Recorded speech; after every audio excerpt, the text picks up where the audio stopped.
Hi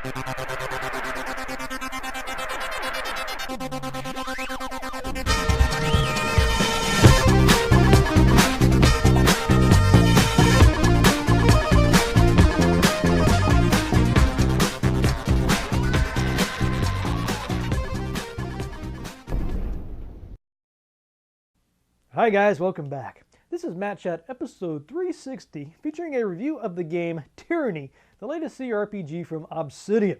Now just last year they released Pillars of Eternity, a game that really launched back in 2012, this enormous Kickstarter that generated all of this publicity. And people seem to like the game okay. Of course it's got its critics. This game, Tyranny, went straight to commercial release. Of course they're using a lot of the assets that they developed for the Pillars of Eternity game. This one's quite a bit different. Namely, they've taken that sort of traditional fantasy story and flipped it on its head. Pretty interesting concept that you'll get to see more about in this video.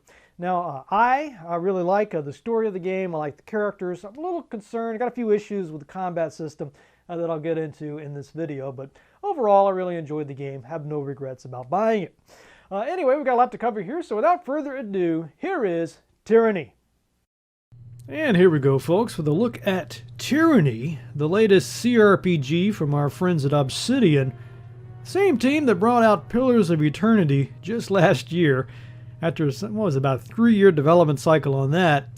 And they were able to turn this out really quick by comparison. Of course, as you can see there, they were able to reuse a lot of the engine, I guess, from Pillars of Eternity. This feels a lot like that in terms of interface. But this game has a big twist. Namely, instead of being a small group of heroes, they have to find some way to rise up and challenge and thwart the evil tyrant, warlord, wizard who's brought eternal winter, that sort of thing. We're actually working for the bad guys. You got it. So we're part of the problem. We're the villains. We're out oppressing people, killing innocent people, doing all sorts of unspeakable things. And we're all complicit in that for various reasons. Now that said, once you get into this game a little bit, you'll see this. It's not quite that... it's not quite as bad as it sounds, I guess. I mean, there is some ways you can be good in this game. But it definitely makes it harder to be that sort of squeaky clean paladin type that you're probably used to playing in most other CRPGs. So that's interesting. We'll definitely get into that side of it.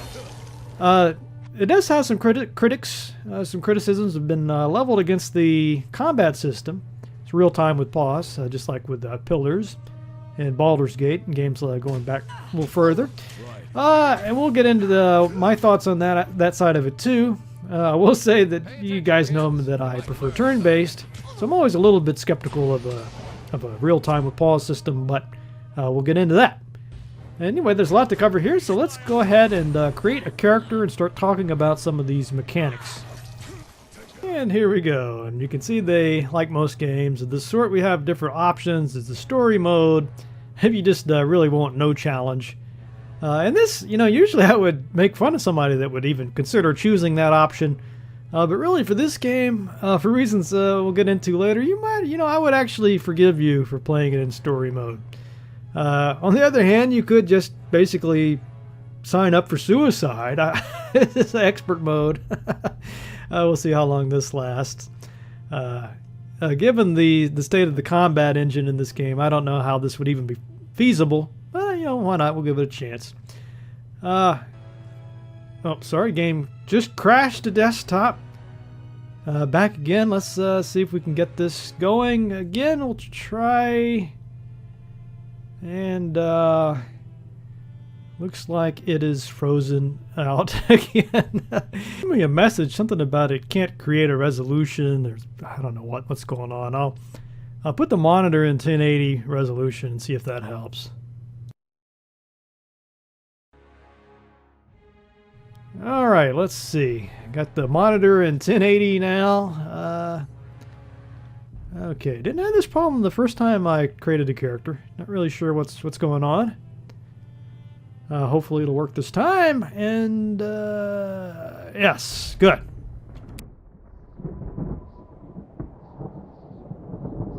For over 400 years, the armies of Kairos the Overlord have swept across the known world. All who stood against them fell before their might.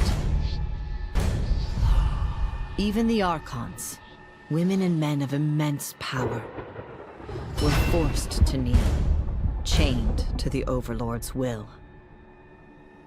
Now Kairos' final conquest has come to our corner of the world, and two of the Overlord's armies compete for the honor of taking our lands.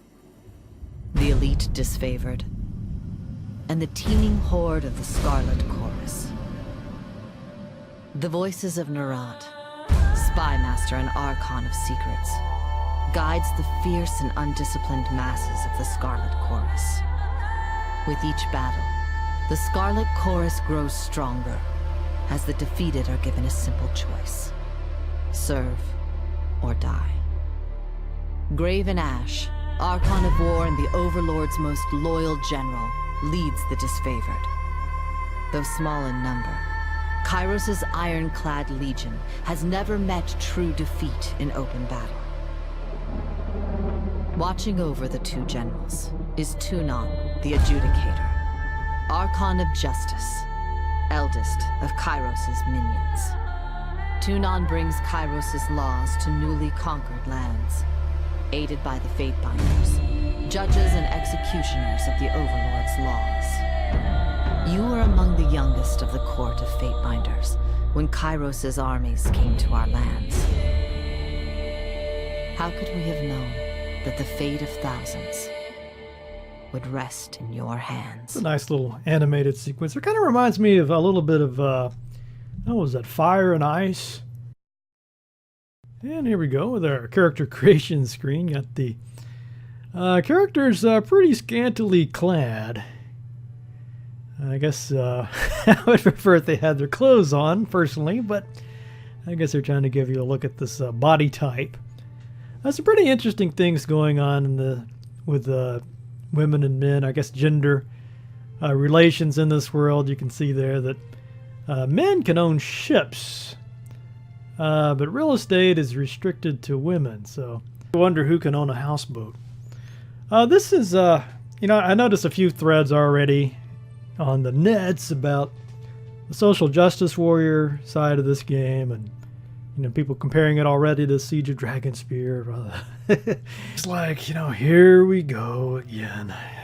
Maybe we won't get to that point, but there's definitely some, if you remember that squabble, I guess, about Siege of Dragonspear, and people felt like they needed to have more, I guess to be kind about it, more conservative, social conservative sort of dialogue options. I feel like those sorts of gamers will probably also be offended by several scenarios in this one. Well, I don't want to fan those flames by any means, so I'll just shut up about that. I will say something else, though, I've already heard some people say that just came across the game on Steam, and they're saying that, this sort of the point of this game is kind of an allegory of the election. And of course, that is what the developer intended. Wrong. Sorry, couldn't resist that. But it's really silly. I mean, this has been in development now for well over a year. And so unless you think our friends at Obsidian has some kind of prognosticatory powers, that's pretty unlikely. One thing that is bugging me, I can't seem to match up these portraits with the body, with that 3D model. I don't know if that's something that is going to drive me insane. I don't even know, why do we even need these portraits? Why don't they just have a close-up of the guy's face over here? I guess that's kind of an homage to Baldur's Gate or something. It does kind of bug me, though, that you can't get that matched up quite right. And look at all these options. In case you haven't figured this out by now, this is a game of reading. Text, and more text. And some of it's read out loud, voice acted, I guess, but a lot of the game, a great deal of the time is, you're sitting there in front of the monitor reading this text, and it's all pretty important stuff. And I go so far as to say if you don't read it, you might as well not even play it, because that's where that's where the game really shines. And I understand it's not for everybody. I usually don't like to read this much text when I'm trying to play a game either. As I like to say, if I want to read text, I'll read a novel. There's lots of great novels out there. But I'll make an exception for this game because I really like the story and the characters, and the dialogue is really well done. It's kind of got me rethinking my position on that. I wonder how many times I just got kind of bored with games reading the text in games just because it just wasn't well written. Just kind of amateurish. It's kind of like the actor trying to be in a band or something. You're good at making games. That does not necessarily mean that you're a good writer of fiction, right? So that could have been it. And I think another factor might be, if you notice, like the name Tunon there is orange, and you can highlight it and get some little tooltip pop up and sort of remind you of who these people are. It seems kind of like a minor little thing, that's kind of nice.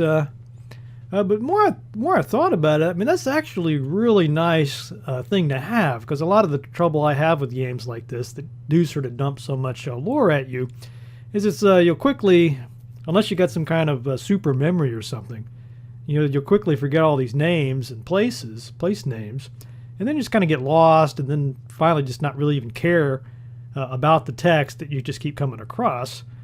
But the way this game, with that sort of highlighting system, it's a lot easier to keep track of all that, and I don't know, somehow it just really worked for me. I really liked all the tooltips and the color-coded text. It just kind of helped me keep it all straight and get way more into the story than I probably would have otherwise. So, I wouldn't have expected that to be such a big deal, but now that I've seen it, I'd hate to play another game that didn't have that. You had to go online or look at a manual or something to try to remember who people are. So, kudos to Obsidian for that. Great idea. Well implemented, I think. Some of this other stuff, banner customization, I wish that there was one with a rat on it, or you could design your own. I'm actually sort of curious now. I wonder if you can upload your own banner. That'd be pretty fun. I can't remember some games will, some won't. I have to look that up to see if I can upload my own. If I recall correctly, you could do that in Baldur's Gate. It seemed like you had to go into the folder and upload. You have to be a certain kind of crazy to want to bother with something like that. Now there's our attributes. Might, finesse, quickness, vitality, wits, and resolve. So whenever you play a CRPG, it's you always want to stop here and try to figure out, okay, how's this... Basically, how does this translate into D&D terms, right?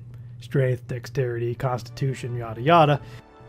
These are actually pretty involved, and it's been long enough since I played Pillars. I don't remember if these are the exact ones they used in that game or not. But they're all tied into these weapon skills and your defensive capabilities. So you really have to put some thought into how they all work together. And unfortunately, like most CRPGs, you don't necessarily know what kind of situations you're going to be finding yourself in. So I guess that's the value of replaying the game later, right? You'll know more about what was actually useful and what turned out not to be so useful after all. You just kind of do what seems to make sense and hope for the best. And like always, I like to do. I did it with this game too. I always just, first time I'm playing, just slap something together real quick, get in, play for a couple hours, and try to get a better feel for how to create a good character. Then go back in and start over. Nice thing about this game is there's so many interesting choices that you make right off the bat that it's actually not so bad restarting a couple of times. So I'll show you a little bit of what that's like here, and then we'll skip forward a bit. All the world has fallen to Kairos, and now the Overlord's eye is on the Tiers, our home. The last corner of the world free of Kairos' reign. Two armies, the Disfavored and the Scarlet Chorus, march south from the Northern Empire, the last realm to fall to Kairos a century prior. In the early days of 428, Kairos' armies arrive at the Gates of Judgment, the mountainous border that we Tearsmen so long believed unassailable. Unable to agree on a unified plan of defense, the various leaders of the Tears sit and wait for each other to deal with the conquerors, until it's too late. So here's one of the more interesting aspects of the game, I think. It's if you remember the, what was it, Ultima, which was the Ultima that had the fortune teller in it? And I guess there's been a couple of those, but you know how they would give you these scenarios and you had to choose one, and then they would use that to decide some of your stats. I think this game is sort of an evolution of that concept. We have the same sort of setup with one of my friends called it a choose your own adventure style game, sort of mini game here at the beginning. So you get this some choices about what parts of the map you want to go to, and then you get some usually 2, maybe 3 options as to what happens. And basically this is what's happening before the game, before you start in the game. This is like the sort of the prologue, I guess. So you set up some decisions, or you make some decisions here, and these will affect, of course, dialogue options, but also what's going on at some of these locations. So all of this stuff will have some bearing on later elements of the game, you know, how characters react to you, and also a couple of the quests or missions you can go on will be affected by these choices. And you know, it definitely adds to the replay value. One of the themes of this game that's really about as subtle as a sledgehammer is the problems of factionalism and sort of petty jealousies and personality politics, all that sort of stuff, and how it prevents people from getting stuff done, but also ends up being your downfall. So if you notice, if you've been reading the text as I go along here, this whole region here, the Tears, you know, they weren't able to overcome their differences and face Kairos, and that's what led to their downfall, right? But then within Kairos' forces, there's the Scarlet Chorus and this disfavored group, and they're always there's a lot of infighting between those groups all the time, and with their leaders. So lots and lots of infighting and politics and innuendos and intrigue. Another interesting thing is if you make somebody like you, if you build up their loyalty, or if you make them angry enough, either way, if you push it either one of those to the extremes, then you'll get some bonus abilities that you can use in combat, some are passive abilities. So it's a nice way. You don't really have to be worried here. It's not like a quiz where you're trying to think what's the right answer. And it's not like there's a right and a wrong answer to any of these questions. It's just going to have different effects on the rest of the game, the plot, as well as your character's abilities. So it's really, you know, like I say, it really ups the replay value, I think, and gives you a lot of flexibility with how you want to customize your character. Anyway, this goes on for a while, so I'll skip ahead and show you what the first part of the game looks like. As you finally make your way through the winding mountain passes into the valley, the ground trembles, and Kairos' magic seals the way behind you. You are trapped in Vendrian's Well, with Kairos' armies and the Oathbreakers. The only way to survive is to fulfill the terms of the Overlord's edict, in any way that you can. So what this amounts to is Kairos. He's got, I guess, the equivalent in magic of the atomic bomb, or the maybe even nuclear weapons, right? So he can just demolish whole towns or cities in various very unpleasant ways. And so now those are called edicts, I guess, the sort of your nuclear bomb, right? It's an edict. And for whatever reason, we've been selected to read these. We did one back in our prologue, and now we're here again. And we put these two opposing factions in danger, right? Because they either have to complete their mission to put these traitors down. If they don't do that within the given time frame, they'll all be destroyed. So there's a sense of urgency It makes this first part of the game a little more exciting, maybe. I guess some people might feel makes it too tense, or they feel like they have to rush through content or something. But you know, it's a little minor spoiler. You'll probably be okay. At least I didn't run into any trouble getting that part of the game done. So yeah, here we go again. You can see all of this business with the favored, the disfavored, and you can incur their wrath. This is the expert mode. I seem like I put this in expert mode this time. So it's not giving me the little tips. You know, when I had it on the normal mode, it would tell me like which ones had to do with lore and subterfuge and all of this good stuff. I'm just having to trust my intuitions this time around. So finally we get to combat. And you know, if you really take your time with that conquest section and creating a character and all that, I bet you could probably pass an hour before you get to this. So yeah, it's an awful long time to go without combat. This is what it looks like. I've got it, I think this is in slow mode. You have a slow mode and a fast mode. I mean, fast mode, that's great for getting around the map, but I don't think you want it on during this combat. And we've got the familiar sort of cooldown systems there. As you saw, that battle it seemed like it was over before it began.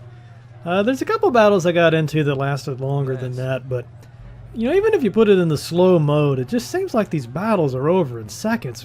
You know, I guess that makes it more realistic, but I always felt like I had all these cool abilities and all this cool stuff, and I never really got to use it because the battles it's over. You know? So again, I've only played for about, I guess it's probably been about 20 hours now, so like I said, there's been a couple battles where I really had to pull out all the stops and take potions and really think about strategies, but for the most part it was just like that. Boom, boom, boom, you're done. Almost kind of, what's this? Move boulder. Okay. Yeah, that didn't happen before. My previous character was a mage, so he didn't have enough strength to do that, or athleticism, I guess. And she just kind of went splat there. It kind of reminded me of Indiana Jones. Just taking a look here at some of the options they offer you here. Big heads. You can hide a lot of things. You know, it's what is this, frame rate cap? I'm glad they have a option. Don't lock you into that. I did put it in expert mode, and it mentioned that would take away some useful information if you clicked on that option. I thought it meant tutorials, but apparently it's talking about like the little health pips and the little cooldowns above the characters' heads. I actually thought that was pretty useful, so I might later see if I can change that back. Put it back in novice mode. Let's see. Another interesting thing about the game is that you're not really locked into a class. I got it. You could cast spells if you want, and you could wield different weapons if you want. Ranged, melee, doesn't really matter. You get skill ups as you use the weapons. As you can hear, my guy keeps complaining about it's useless. He's got a javelin, it's kind of a piercing weapon, I guess, and the enemy there, his armor makes him very strong against that kind of attack. So this is why it would be nice to have some more weapons types I could try. And the game really supports that flexibility. I think they don't want you to get too attached to any one particular weapon or style. You can do magic a little bit and maybe be sort of that jack of all trades type. Also, our character, or the player character, he's got some special skill trees. One is for leadership, and he can do some really cool things with that. He can give everybody in the party extra skill sets or weapon sets they can use, and more quick item slots, and just a whole lot of goodies in that tree. Now here I'm trying to decide, you know, you spend a lot of time staring at these stat screens and trying to figure out, you know, is the loss of the recovery time penalty worth the trade-off in DPS? You know, most games, you know, the heavier your armor that you wear, there's going to be trade-offs with that. And at some point, you just have to break out the old integral calculus, I guess. Not sure what kind of math you'd need to really figure these things out for sure. Seems like all the characters I created though were dying really quickly. So I think with this guy I might want to go with a little bit heavier armor and see how that works out. And so yeah, there's Verse. She's a fun character. She's Scarlet Fury, which are these elite fighters of that Scarlet Chorus I was telling you about. You know, and they really remind me of the War Boys from that latest Mad Max Fury Road movie. Here at last. Care to join me in putting these cowards out of their misery? Pretty fun character. I've added her to all my parties, and I haven't played the game all the way through yet, so I don't know what's in store. But she's fun to get to know, and there's a lot of interesting twists with her and some of the other characters. So, you know, I've yet to meet a dull or boring character. Matter of fact, I've several times really wished I could have more than just 3 companions. You know, it sucks when you meet somebody really interesting, but you have to abandon one of your party members to put the new person in the party. You get kind of attached to your characters in your party, right? Yeah, little bloodthirsty quips, Verse here, and you don't want to just dump her for somebody else. You know? not that evil. I mean, you can always go pick them back up later, right? They hang out at your spire later on. Don't want to spoil that bit of the game for you, but I hate to do that. I don't know what it is. Whatever characters I meet right off the bat, I want to keep all of them in my party throughout the whole game if I can help it, you know. But anyway, I don't know, how do they decide these things? Why 4? You know, I thought 5 or 6 would be a more ideal number of characters. But then again, it's hard enough trying to keep track of 4. Maybe it just was unmanageable. I can tell you didn't spend the Conquest in a diplomat's tent. Though you did a fair amount of feasting in the second year of the Conquest, as I recall. A few of my mates and I caroused with this apex scum thanks to your good faith gesture. A pity this lot won't be around to remember the good old days. I'm Verse, by the way. But there are more important things to take care of than introductions. Those Vendrian guard we killed didn't come alone. Wow, look at all those options. Wow. Let's see, how to kiss butt. Eager. I like that. Before we go, you might search among the remains of our fallen comrades. Wherever they're bound, I doubt they'll miss their boots, much less any rings or any useful iron they might be clutching. If they deserved my praise, they'd be standing here taking orders. As it is, they're dead and I'm alive. The beating of my heart is celebration enough. Apparently you haven't spent enough time in the front lines, or you'd know that. For the voices of Narat! And I've been complimenting these writers, but I gotta say, for the voices of Narat! Gotta be one of the dumbest battle cries I think I've ever heard. Actually, it's a cool character when you meet him, but yeah, not doing it for me in terms of war cry. Look at that helmet. It's got kind of a... Is it just me? Is it sort of a Mad Max Fury Road vibe to this game? I don't know if I'm just imagining that now that I've brought it up, or... Can't do that. Like I halfway expect to see the guitar guy go driving by, right? And another little set piece. You know, it feels like somebody took these developers aside and said, you know what?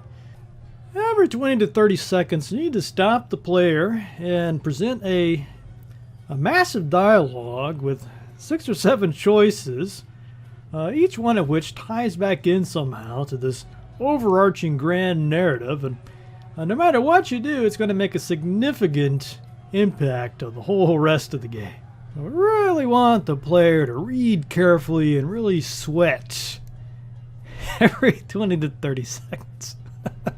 And that sounded like fun to somebody. Well, you know, it is what it is. Like I said, this is not the kind of game for lovers of combat. They're kind of giving you more combat here in this prologue, or this first chapter, than you're going to see for most of the game. I definitely feel like I spent more time reading than doing anything else in this game.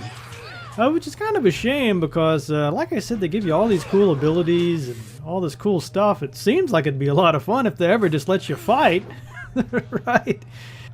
I was really wishing I could find this cellar somewhere with some rats in it to kill, or heck, like in Baldur's Gate, you could just go drift off or wander off into the woods and find some creatures or animals to fight, right? I think that's what I feel like is it's like they went a little too far in the everything needs to be significant direction. You really don't want everything to matter. This kind of reminded me of those really tense discussions you find yourself in sometimes. And again, especially when you're, not to bring this all the way back to the whole social justice thing, but when you're really around those people that really are sort of hyper conscious of language, right? Just seem to be always on the edge of being pissed off at you about something. So just having to think 3 or 4 times about every word that comes out of your mouth.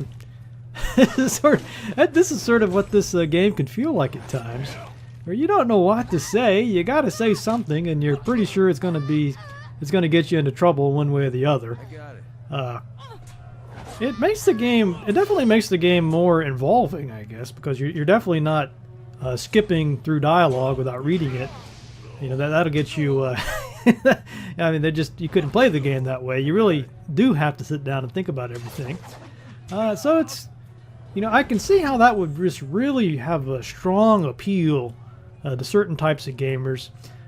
Just for me, if I'm going to be sitting in front of a computer role-playing game and really putting some thought into it, I want that thought, that thinking to be about, okay, what combination of attacks do I need to use with this axe to do the maximum damage on this rat before it bites my head off? That sort of tactical, strategic stuff, combat. That's what I like thinking about. I don't necessarily want to sit there sweating about, well, which of these 8 dialogue options is going to piss verse off the least.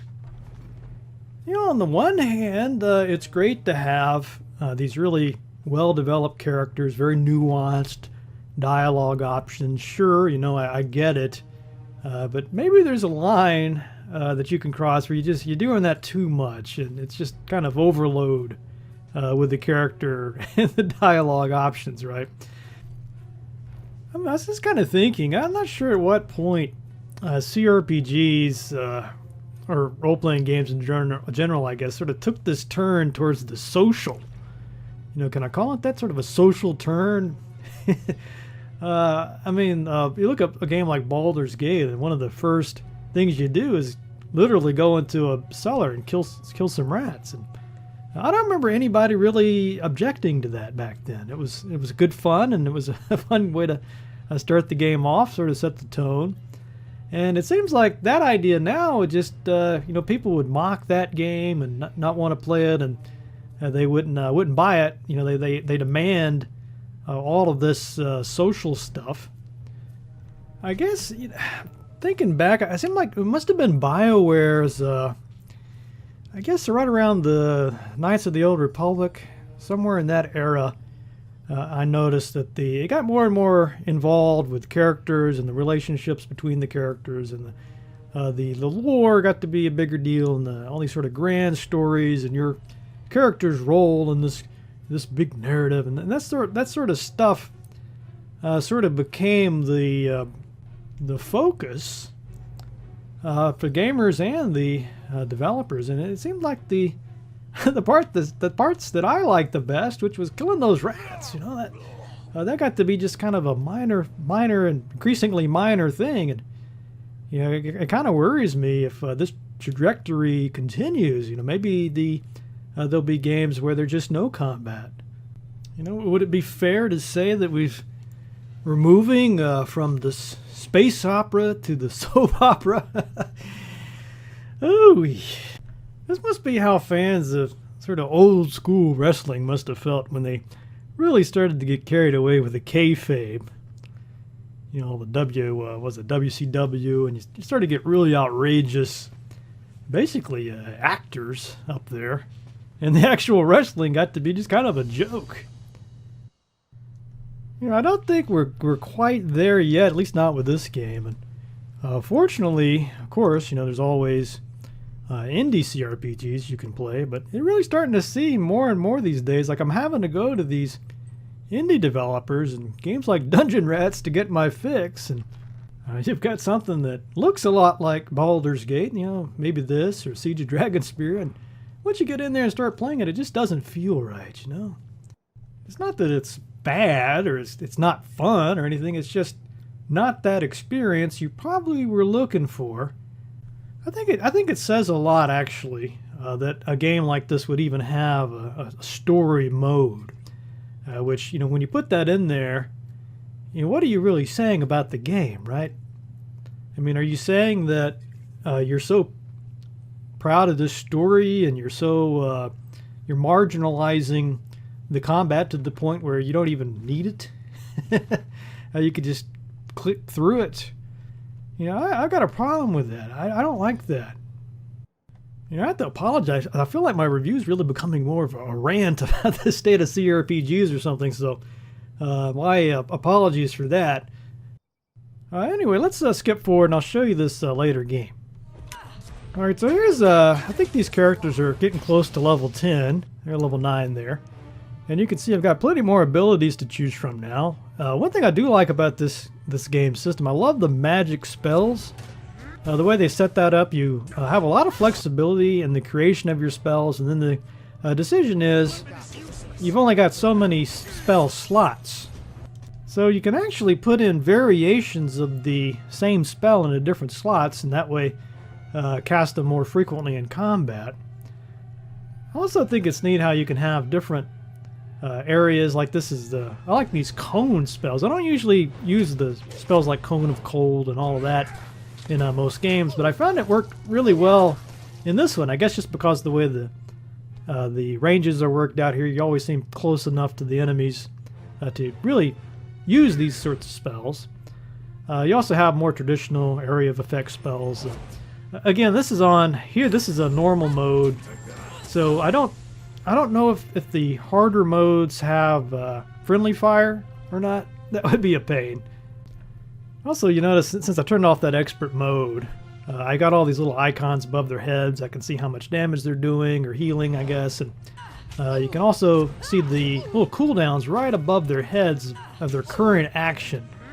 I think that is extremely useful. I don't like it wasn't much fun trying to play it without that. Now, of course, this real time with pause, it makes a lot of things harder to manage than you would have in a turn-based game. Like it just seems almost impossible to keep my ranged attackers out of the fray. I finally just gave up and started putting points into vitality and dodge. And I might end up even putting some leather armor on him at least, just because, I mean, he just always seems to draw fire.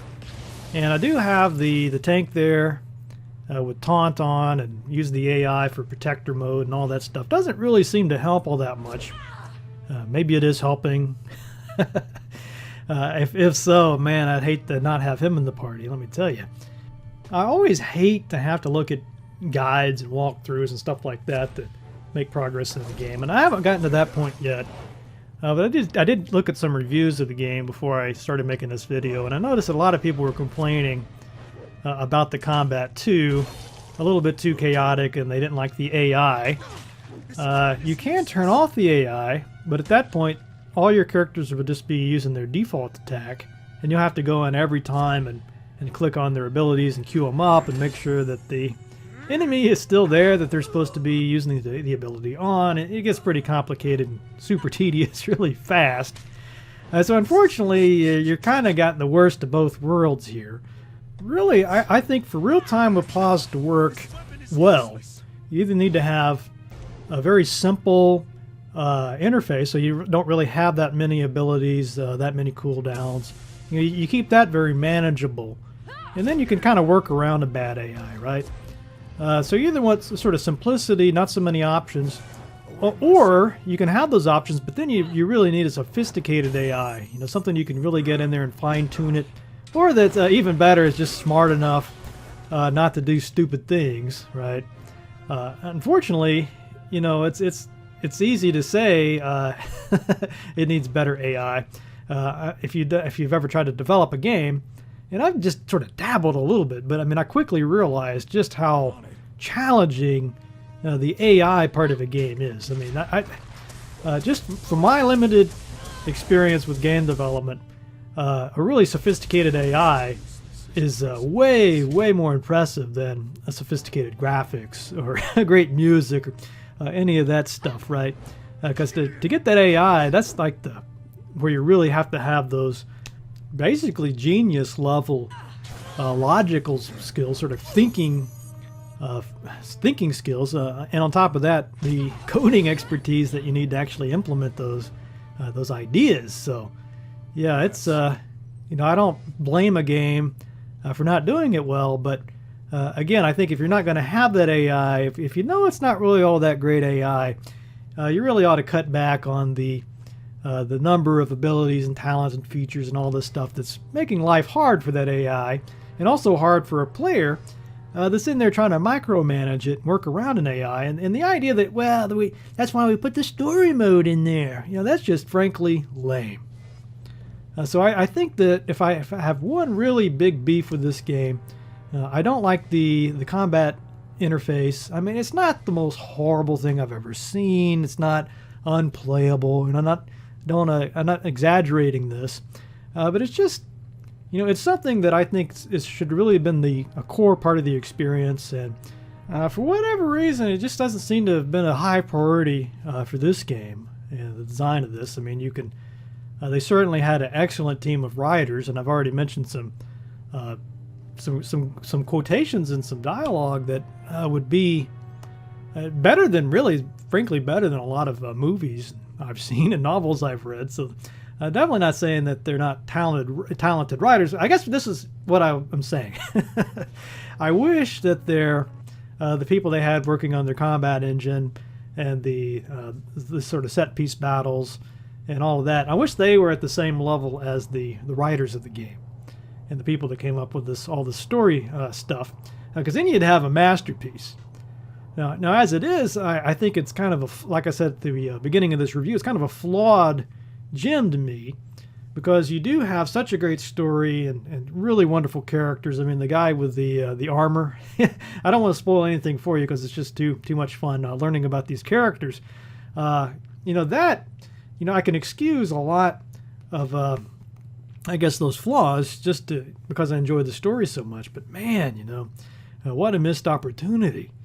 You know, what can you say? I guess I should wrap this up. I'm starting to lose my voice here. So let's give this game some ratings. I'm going to say graphically, to me, this really shines. I mean, wonderful artwork. I love these different areas you can visit. You know, I haven't seen the whole game, but there's definitely some jaw-droppingly beautiful stuff in there. I think the first time you see that, the first of your spires, which I didn't really talk about those, but that's kind of a stronghold sort of system, if you will. Those are just amazing. And even like this level here, you can really see a lot of fine detail. It looks great. In other ways, though, it's kind of subpar. I think the little bitty screens of people talking, you know, they didn't do a whole lot with animated characters. And not that I would care about cutscenes, you know. I don't care about that at all. But it might be kind of nice if when you're interacting with somebody, they at least show their mouth moving with the voice actors, you know. But I guess that was too expensive for them. So, I don't know. Let's say 4 out of 5 for that. Music is good. Sort of standard epic fantasy sort of fare. Didn't really hear any themes that just sort of leapt out at me.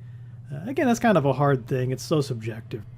I don't necessarily blame the composers for that either, because I think they're told, you know, that this is going to be in the background, and they don't want it to be too distracting, and you know, that sort of thing. And they kind of go for ambiance instead of something really striking. Of course, you'll remember, I think I brought this up last time in my review of Dungeon Rats. The first Diablo game, and the music that was there was just really fantastic, and it really just, to me, lifted the whole rest of the game up a notch, a full notch.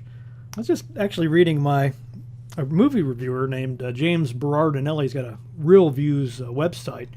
And he was actually talking about this in terms of movies too, and how you take a movie like The Magnificent Seven, the original Magnificent Seven, and you got this musical score that is just, so inspired, and I mean, it just becomes this cultural icon, and then when you get the remake of that movie, and the music, I mean, not bad, just I don't know, maybe it just takes talent, or people are willing to take big risks.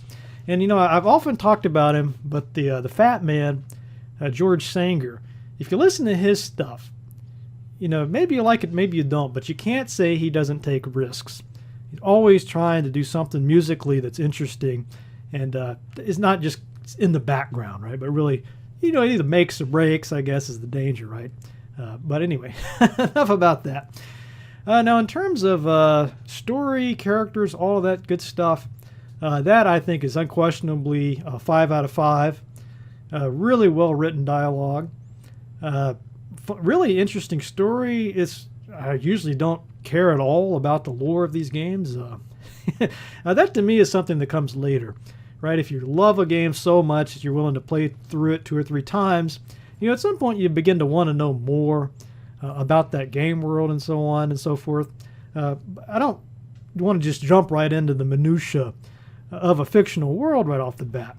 That said, this game is one of the few games that really caught my attention from the very beginning, and I wanted to know, who is this Kairos? What is his or her motivations? Are these people truly evil? Do they have things happen to them?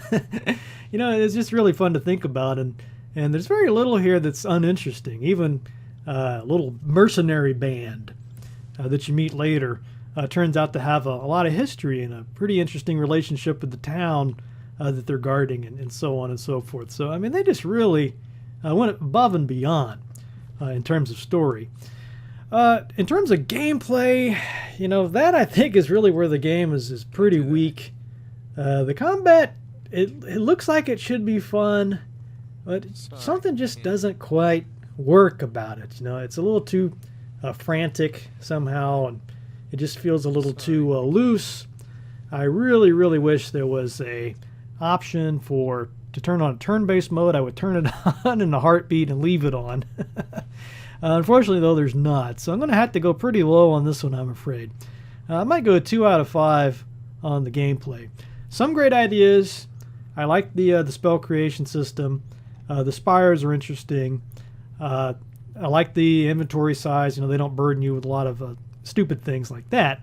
But just not as fun as it could be.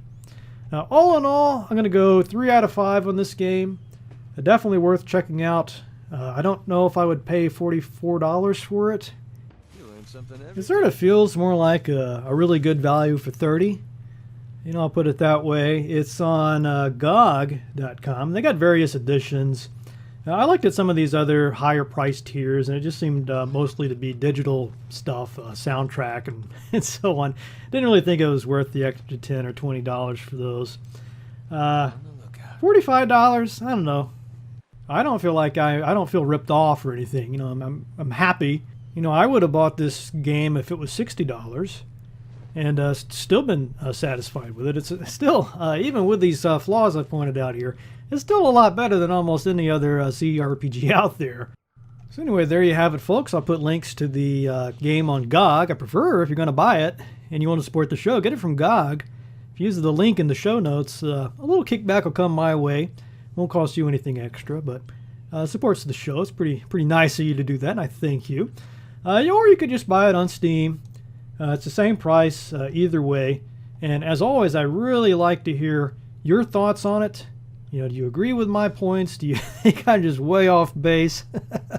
Love to hear your thoughts, and anything I might have gotten wrong here, just feel free to comment in the comment section. So anyway, thank you very much for watching, and I hope to see you again soon.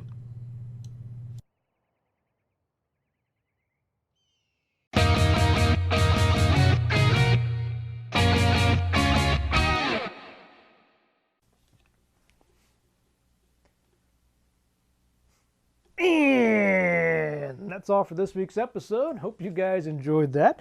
I should be back next week with a really special video, something you probably haven't seen anything quite like this on Matt Chat before, but I have a face-to-face interview with David Wesley, one of the pioneers of the game Dungeons & Dragons, a game I'm pretty sure you've heard of.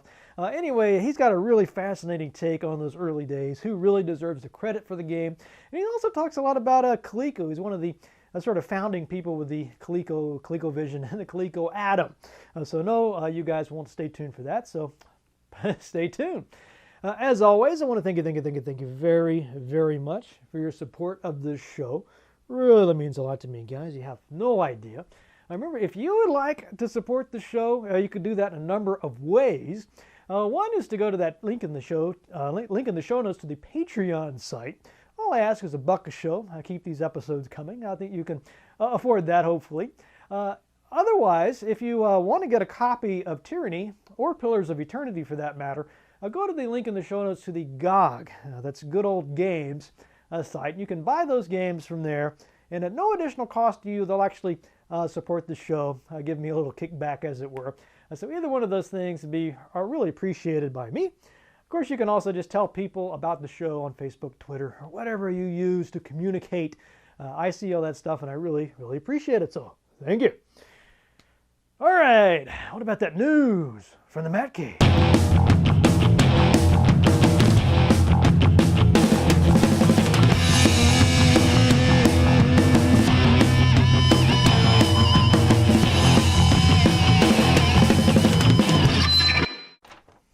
All right, let's see.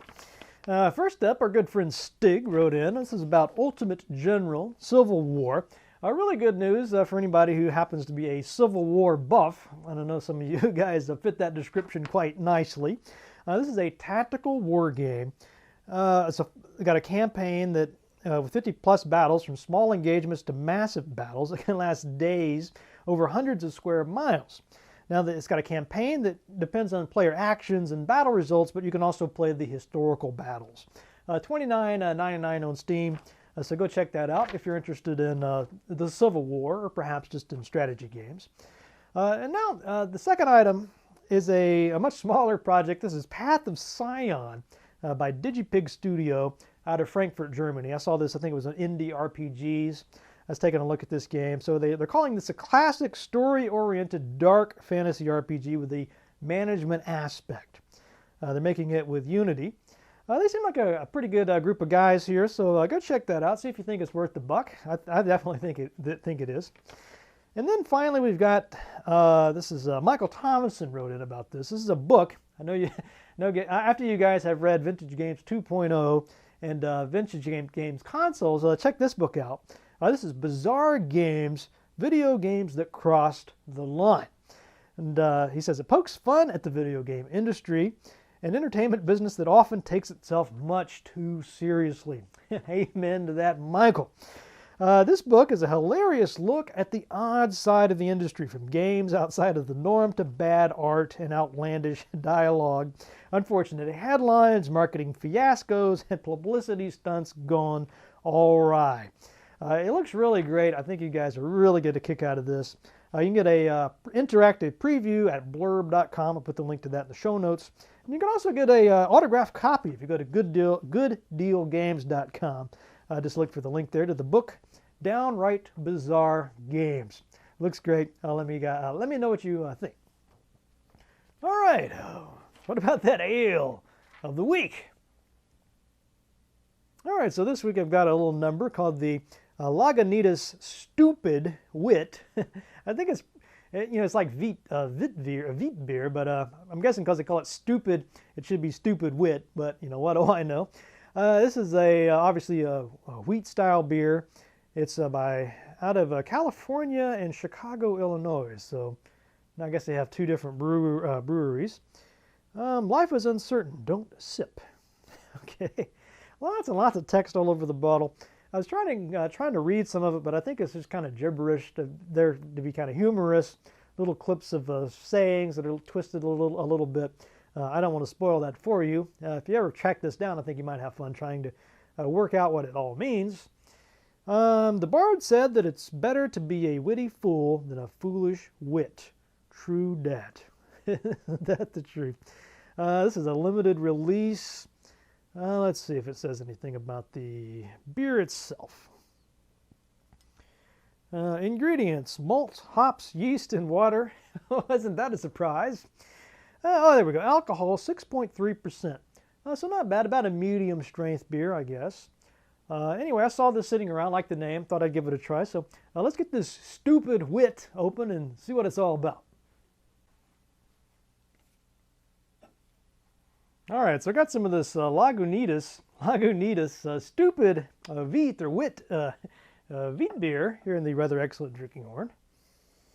I've been smelling it, and it's a very, well, first of all, I had a big head on it. I had to wait for that to go down. That took a while. But it definitely smells hoppy, a little bit of a citrusy, but mostly I'm really smelling the hops in this.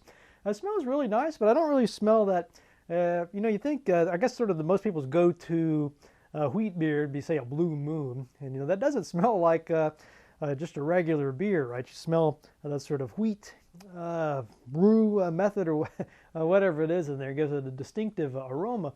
This just, to me, if you told me this was an IPA, I'd probably believe you.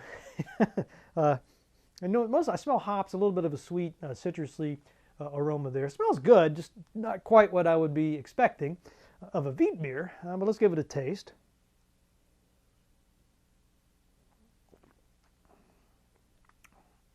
This tastes really good. You get just the right sort of amount of bitterness in that going down there. You definitely taste the hops in this, which is not a bad thing. It's a little bit, I'd say it's crisp, refreshing. It tastes kind of lighter. It's not a real heavy beer here. Again, that's kind of what you would expect with wheat, I suppose. I don't really taste a lot of that wheat beer flavor that you would expect, even from something like a Blue Moon. I don't really know what to make of this. They did call it a stupid wheat beer. If I didn't think this was a wheat beer, I'd probably say, oh, it's really delicious. I'll go out and get it. But I'm a little concerned, and people go into this expecting a certain flavor, and then they're getting a little something different. Anyway, let me give it another taste here.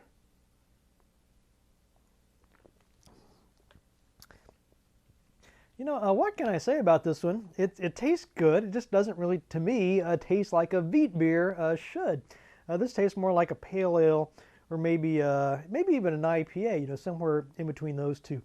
Again, not bad, but just not quite what I would expect. It's going to make it kind of hard to judge this one. I guess if you take all my caveats into consideration, I could go. I'd go as far as a 4 out of 5 on this.